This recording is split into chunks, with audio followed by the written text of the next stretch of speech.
اگر بیٹی کا رشتہ دو تو پہلے یہ مت سوچنا کہ مالدار ہے کہ نہیں، پہلی سوچ یہ ہو کہ اس کے دل میں خوف خدا بھی ہے کہ نہیں ہے، اس کے دل میں خوف قیامت بھی ہے کہ نہیں ہے. اور واللہ یہی آپ کی بیٹیوں کے لیے بہتر ہے. کسی نے چھٹے امام کو کہا کہ مولا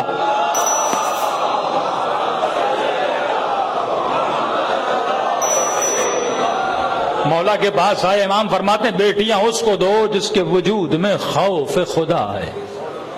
اس لفظ میں چند غلطیاں اور غلط فہمیاں پیدا ہوتی ہیں.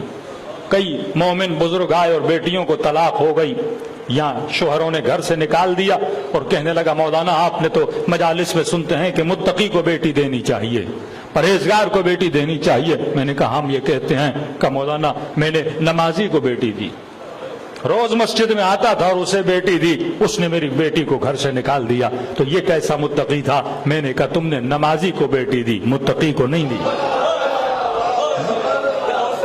نمازی میں اور متقی میں فرق ہے، روزے دار میں اور متقی میں فرق ہے، جو سارا سال کالے کپڑے پہنے اور متقی میں فرق ہے.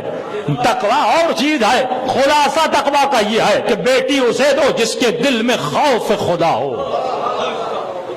کئی نمازی ہم نے دیکھے لیکن خوف نہیں ہے. اسی تفتان اور کوئٹہ کے درمیان جب سفر کرتا تھا تو کوئٹہ کی ایک بازار میں نے کچھ بلوچوں کو دیکھا جو شراب بیچتے تھے، اور جب وقت نماز آتا تھا اسی شراب کی بوتلوں پر مصلی بچھا کے، گتا بچھا کے وہ نماز ادا کرتے تھے. ایک طرف چرس بھی کی جاتی تھی اور دوسری طرف نماز بھی ادا کی جاتی تھی. یہ نمازی تو ہے لیکن خوف خدا نہیں ہے. ایسے کئی بزنس مین آپ کو ملیں گے، نمازی ہے، روز مسجد میں آتا ہے، لیکن یہ کیوں آتا ہے؟ اپنے بوجھ کو ہلکا کرنے آتا ہے. اسے پتا ہے کہ میں بزنس میں کتنی غلط کاریاں کرتا ہوں، لیکن جاؤ مسجد میں چہرہ لوگوں کو دکھا لو، تھوڑی عزت تو بنے گی، لوگ کہیں گے نمازی ہے. یعنی اپنے کالے کرتوتوں کو چھپانے کے لیے یہ نماز کا سہارا لیتا ہے، یہ اپنی بدکاریوں کو چھپانے کے لیے کالے کپڑے کا سہارا لیتا ہے. کبھی کہتا مسجد میں 1 لاکھ لو اور اعلان کر دو فلاں صاحب نے 1 لاکھ لیا ہے تاکہ تھوڑی سی میری تعریف ہو جائے. یہ اللہ کی راہ میں نہیں دے رہا، یہ اپنی گندی عزت کو بچانے کے لیے 1 لاکھ دے رہا ہے. اسی لیے رسول کی خدا کی جنگ میں ایک شخص مر گیا. لوگوں نے کہا یا رسول اللہ یہ شہید ہے. کہا نہیں، یہ شہید راہ خدا نہیں، یہ گدھے کی راہ میں شہید ہو گیا.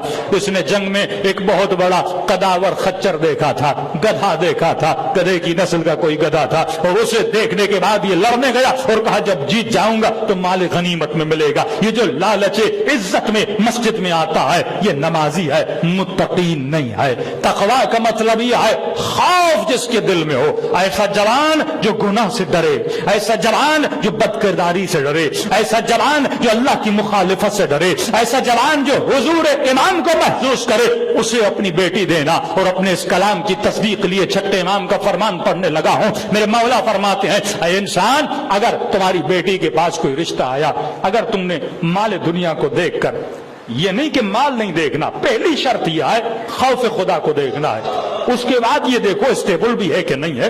اس کے بعد یہ دیکھو جوان کام بھی کرتا ہے کہ نہیں ہے. یہ نہیں کہ آنکھیں بند کر کے صرف متقی کو دینا ہے، تمام طرز زوایہ کو دیکھنا ہے. لیکن پہلی شرط کیا ہے؟ خوف خدا کا ہونا. اس کا فائدہ کیا ہوگا؟ میرے چھٹے امام فرماتے ہیں، امام اپنے ایک چاہنے والے کو بلاتے ہیں، فرماتے یہ بتا اگر تمہاری بیٹی کی، تم نے مال کو دیکھا، دولت کو دیکھا اور بیٹی کی شادی کر دی.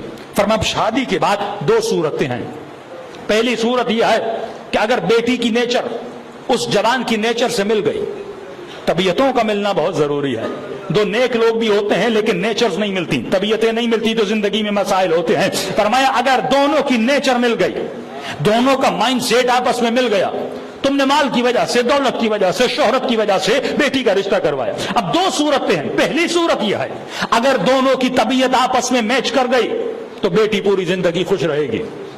دوسری صورت بھی ہے، وہ یہ ہے کہ اگر تمہاری بیٹی کی طبیعت اس جوان کی طبیعت سے نہ ملی، طبیعتوں میں ہم آہنگی نہیں ہوئی، تو فرمایا یہ تمہاری بیٹی کو مارے گا، یہ اس پر ظلم کرے گا، یہ اسے طلاق دے کر گھر سے نکال دے گا. کیوں؟ کیونکہ دل میں خوف خدا نہیں تھا.